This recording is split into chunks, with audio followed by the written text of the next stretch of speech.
কি জানো কেউ আড়ালে বসে তোমাকে জীবন দিয়ে ভালোবাসে।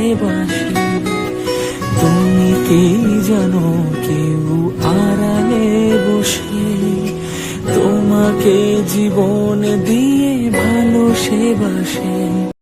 হ্যালো বন্ধুরা, welcome back to my channel জুইন্স ব্লগে সকলকে অনেক অনেক স্বাগত।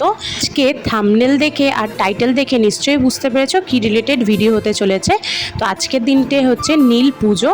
তো সেই উপলক্ষে কিন্তু আমি আজকে অনেক সকাল সকাল উঠেই কিন্তু কাজকর্ম আরম্ভ করে দিয়েছি।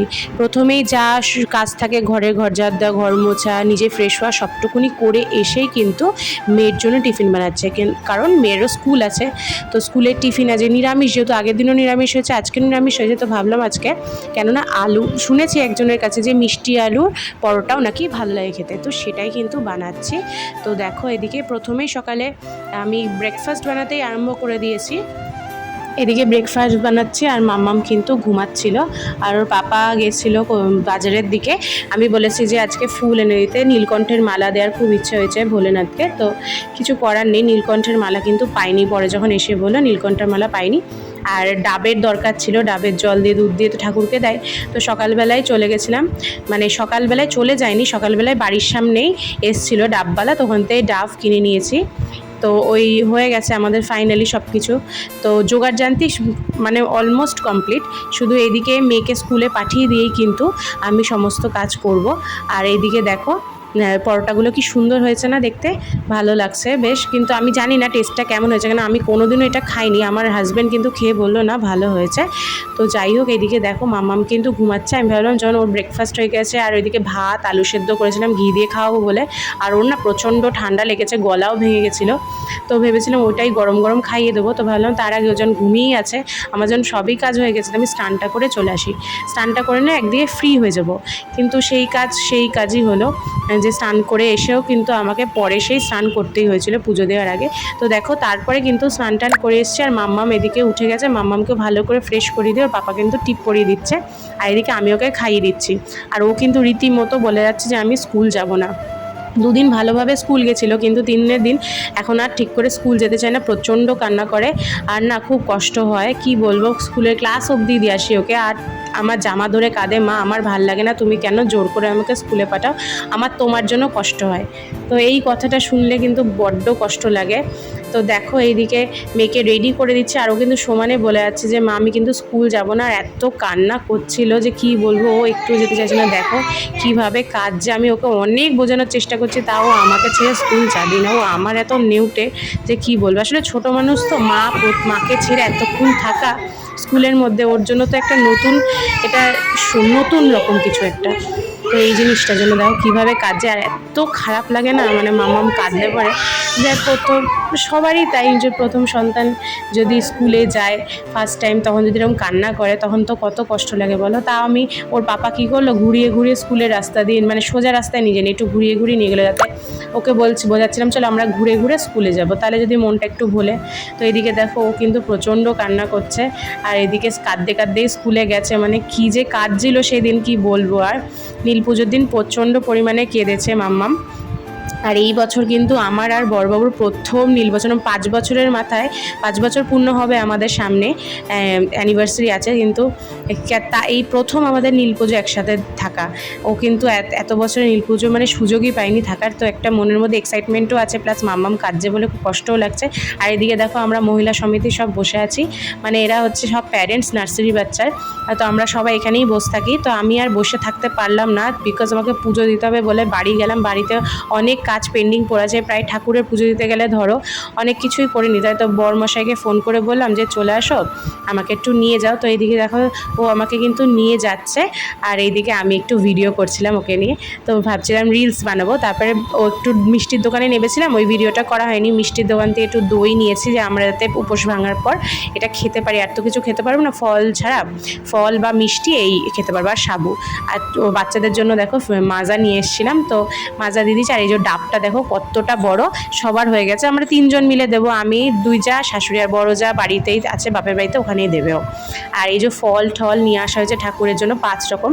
তার বেল যেহেতু আমাদের গাছেই আছে তার জন্য বেল কিন্তু কেনা হয়নি। এদিকে তারপরে আমি চলে গেছিলাম বেলপাতার যা রোদ, এই জন্য গামছা মাথায় দিয়ে গেছি যাতে রোদটা গায়ে না লাগে।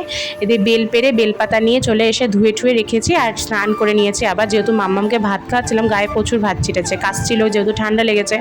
তো তখন আমি স্নান টান করে নিয়েছি। স্নান টান করে এই যে শাশুড়ি মা নিত্যদিনের পুজো দিচ্ছে, আর আমি এই যে দুধের মধ্যে মধু, ঘি, কালো তিল, এইগুলো ডাবের জল সব মিশিয়ে একবারে রেডি করছি, দিয়ে 3টে ঘটে আলাদা করে নেবো। কারণ তোমার 3টে ঘটে আলাদা করলে রেডি করে রাখলে সুবিধা হবে। দিদিভাই একটা দেবে, মা একটা দেবে, আমি একটা দেবো।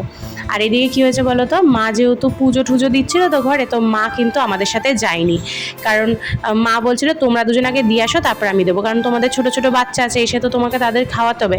অ্যাকচুয়ালি কিন্তু নীল পুজো সন্ধ্যের টাইমে, মানে সন্ধ্যে হয় তখন দিতে হয়, তো সেটাই আমাদের বাচ্চা কাচ্চা খাওয়াতে হবে বলে তো আমরা কিন্তু দুপুরবেলা করে গেছিলাম। আর ভেবেছিলাম যাবো আর মাম্মামকে নিয়ে চলে আসবো একবারে, কিন্তু সেই কাজ আর হলো না। তো এদিকে আমি দেখো সমস্ত কিছু কিন্তু রেডি করে নিচ্ছি এদিকে, যাতে সুবিধা হয়। 3টে ডালা করেছে মা, 3টে ডালায় ফল দেয়। আর এইদিকে আমি কিন্তু এক এক করে ওই দুধ গঙ্গার জল পঞ্চামৃত দিয়ে মিশিয়ে এটা নিয়ে যাওয়া হবে। তো সব কিছু কিন্তু আগের দিন আমরা সন্ধেবেলায় গিয়ে কিনে নিয়ে এসেছিলাম। ফুল মানে আকন্দ ফুলের মালা, ধুত্রা ফুলের মালা, ধুত্রা ফুল আর নীলকণ্ঠ আর গাঁদা ফুল নিয়েছিলাম আমার বড়বাবু। তো দেখো এইদিকে কিন্তু আমি আলতা পরেছি, দিদিভাই আলতা পরা হয়ে গেছে, তারপরে কিন্তু আমি আলতা পরে নিচ্ছি। আর এই যে কোনো পুজো পার্বণের দিনে আলতা পরতে খুব মজা লাগে, আর বেশ মজা লাগে। তো আমার আলতা পরতে বেশ ভালো লাগে। তারপরে তো ফাইনালি সেই শাড়িটা পরে নিয়েছি, আমার লাল পাড়ে সাদা জামদানিটা, এটা আমার খুব পছন্দের একটা শাড়ি। আর দেখো বড়বাবুর সাথে প্রথম যাচ্ছি নীল পুজো দিতে, কি বলবো, খুব খুশি তো হব যে 5 বছরে এই প্রথম পেলাম আমরা একটা সুযোগ। তো নিয়ে যাবে, প্রথমে বললো ও আমাকে নিয়ে যাবে, যেহেতু আমি বলছি তুমি চলো, আমরা ওখান থেকে মেয়েকে নিয়ে চলে আসবো, আর যদি আমার দেরি হয় তুমি নিয়ে চলে আসবে, তুমি আমার সাথে চলো। তো ওইদিকে দেখো বলছি, তারপরে দিদিভাইও রেডি হয়ে বেরিয়ে পড়েছে। দিদিভাইয়ের মা আসবে বলে, দিদিভাই হলো মায়ের সাথে দেবে, নাহলে ওর ছেলেকে না ধরলেও পুজো দিতেও পারবে না, ও খুব দুষ্টু। তো দিদিভাই যাচ্ছিলো দেখে আমি বললাম থাকে ঠিক আছে, তুমি তাহলে পুচকুকে নিয়ে আসো, মানে দিদিভাইয়ের ছোটো ছেলেটাকে নিয়ে, আর আমি আর দিদিভাই হাঁটতে হাঁটতে যাই। তো কাছেই যেহেতু শিব মন্দির, তা দেখো কত লাইন পড়েছে, তাও ভালো আমরা 12টা সাড়ে 12টার দিকে গেছি। এদিকে দিদিভাইয়ের মা, দিদি কিন্তু লাইন ধরেছিল বলে আমরা কিন্তু সুযোগটা পেয়েছি, নাহলে অনেকটা আরও লাইনের পেছনে দাঁড়াতে হতো। তারপরে দেখো এদিকে আমরা পুজোর জন্য দাঁড়িয়েছি, অনেকক্ষণ অপেক্ষা করার পরই কিন্তু আমি আর দিদিভাই একই সাথে এদিকে ঠাকুরের মাথায় জল দিচ্ছি। আর এই ভিডিওটা কিন্তু দিদিভাইয়ের দিদি করে দিয়েছে, তো খুব সুন্দর একটা ভিডিও আমাকে বানিয়ে দিয়েছে। আমি কিন্তু খুব খুশি হয়েছে এই ভিডিওটার জন্য। এই ভিডিওটা দিয়ে রিলস বানিয়েছি বলে এই জন্য একটু লম্বা টাইপের এসছে ভিডিওটা। আর দেখো দিদিভাইয়ের আমি খুব মনোযোগ দিয়ে পুজো দিচ্ছি, আর এদিকে পুরোহিত মশাই আছে মন্ত্র পড়ে দিচ্ছে। পুজোটা খুব ভালোভাবে হয়েছে, মন্ত্রটা খুব ভালোভাবেই বলেছেন উনি। আর এদিকে দেখো মাম্মামকে কিন্তু ততক্ষণ ওর পাপা নিয়ে চলে এসছে, আর 2 ভাই বোন একসাথে বসে আছে গাড়ির মধ্যে, আর ওর পাপা কিন্তু এদিকে গার্ড দিচ্ছে মানে। তারপর এদিকে প্রদীপ আর ধূপকাঠি নিয়ে কিন্তু ওখানে যেহেতু দেওয়ার জায়গা ছিল না, তাই এখানে শীতলা মায়ের গাছ মন্দির আছে, তো তার জন্য কিন্তু দেখো এইদিকে গাছটা কি সুন্দর, এই গাছটাকেও পুজো করে তারপরে এইদিকে মোমবাতি আর ধূপকাঠিটা দিতে হবে বালির মধ্যে, যাতে কারোর গায়ে না লাগে। এই সিস্টেমটা খুব ভালো লাগলো। তারপরে দেখো মামাকে দেখে কতটা খুশি, মানে অনেকক্ষণ স্কুলে থাকার পর আমাকে দেখে কিন্তু ও খুব খুশি হয়েছে। তারপরে এদিকে দেখো বাড়িতে এসে ওদের খাওয়াচ্ছি, আর এদিকে দিদিভাই গান চালিয়ে দিয়েছে, আর গানের তালে তালে নাচছে আর খাচ্ছে দুটোতে মিলে, কি মজা ওদের কিন্তু এরকম গান ঠান চালে। আর একটা দেখো দুষ্টুমি কী হারে করে যাচ্ছে। তারপরে একটুখানি ঠুয়ে সন্ধেবেলায় উঠে কিন্তু তোমাদেরকে দেখিয়ে দিচ্ছি বাড়ির বাচ্চাদের জন্য পয়লা বসে কি কেনাকাটা করলাম। 3 ভাইয়ের জন্য হাত কাটা গেঞ্জি কিনেছি, খুব সুন্দর সুন্দর কালারগুলো, কিন্তু বড় ছেলে কিন্তু ওর হাত কাটা পরে না, আমার ঠিক খেয়াল নেই, ওই জন্য ওর জন্য পাল্টিয়ে দেবো। তো যাই হোক ওর কালারটাও খুব সুন্দর ছিল। আর এইদিকে দেখো আমি দেখাচ্ছি আর দুষ্টুটা কী করছে, দুষ্টুটা। তো যাই হোক ও দুষ্টুমি করে যাচ্ছে, আর ওর জামাটা দেখে সঙ্গে ও জামাটা নিয়ে বলে আমি এখনই পরবো। ও কিন্তু রীতিমতো স্টার্ট করে দিয়েছিল পরার। তো দেখো এদিকে খুলেই গেছে, আর কালারগুলো এত সুন্দর, আমার খুব পছন্দ। আর ওদেরকে পরলেও ওদের গায়ে মানে ভালো লাগবে, সফট তো পরে আরাম পাবে। তো দেখো এইগুলো, এটা হচ্ছে প্রিয়মের, মানে এইটা দেখো ওরও টেনে টুনে নিয়ে নিল। আর এটা হচ্ছে মাম্মামের পিঙ্ক কালারের টপ দিয়ে, ওরও হাফ প্যান্ট, যেহেতু মেয়ে তাই হাত কাটা না, হাফ হাতা টি শার্ট। আর এদিকে দেখো এটা হচ্ছে আদির গ্রে কালারে আর এরকম প্যান্ট একটা ছাপা ছাপা। তো 3 ভাইয়ের 3টে। আর যেহেতু ছেলেদের জামার তো কোনো আলাদা কিছু নেই, প্যান্ট আর শার্ট। মেয়েদের একটু নানান হয়, স্কার্ট হয়, ফ্রক হয়, টি শার্ট হয়, হট প্যান্ট হয়, টিউনিক হয়, কত রকম হয় না। মেয়েদের জামা দেখতে কিন্তু বেশ ভালো লাগে। আর এই জামাগুলো কিন্তু ভীষণ সফট, আর পরে কিন্তু ওরা ভীষণ আরাম পাবে। তো চলো বন্ধুরা, ভিডিওটা এইটুকুনি। আশা করছি তোমাদের ভিডিও ভালো লাগলে একটা লাইক করো, আর কমেন্ট করে জানিও কেমন লাগলো, একটা মিষ্টি কমেন্ট করে জানিও। আর তোমরা সুস্থ থেকো, ভালো থেকো, আর আমার চ্যানেলটাকে সাবস্ক্রাইব করে যাও, আর আমার পাশে থেকো বন্ধুরা।